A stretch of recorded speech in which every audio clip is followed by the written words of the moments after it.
ലൈംഗിക പീഡന പരാതിയിൽ നടൻ ഇടവേള ബാബുവിനെ വീണ്ടും ചോദ്യം ചെയ്യുകയാണ്. കൊച്ചിയിലെ SIT സംഘമാണ് നടനെ ചോദ്യം ചെയ്യുന്നത്. നേരത്തെ ഇടവേള ബാബുവിന്റെ അറസ്റ്റ് രേഖപ്പെടുത്തിയിരുന്നു. വിവരങ്ങളുമായി അർജുൻ മട്ടന്നൂർ ചേരുന്നു. അർജുൻ മട്ടന്നൂർ, കാലങ്ങൾക്ക് മുമ്പേ സംഭവിച്ചു പോയതാണെങ്കിലും ഇടവേള ബാബുവിനെതിരെ സാഹചര്യ തെളിവുകൾ SITക്ക് കണ്ടെത്താനായിട്ടുണ്ടോ? ഇപ്പോൾ എവിടെയാണ് ചോദ്യം ചെയ്യൽ പുരോഗമിക്കുന്നത്?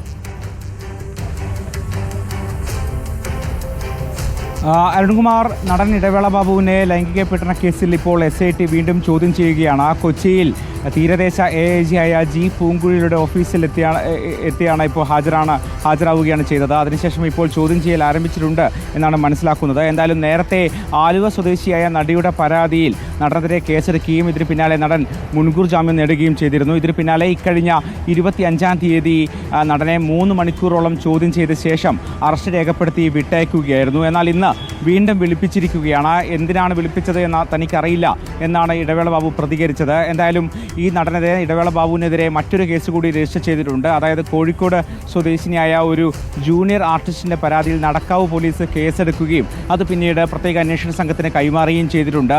ഈ കേസുമായി ബന്ധപ്പെട്ട കാര്യങ്ങൾ അന്വേഷിക്കാൻ വേണ്ടിയാണോ ഈ ചോദ്യം ചെയ്യൽ എന്ന കാര്യം വ്യക്തമല്ല.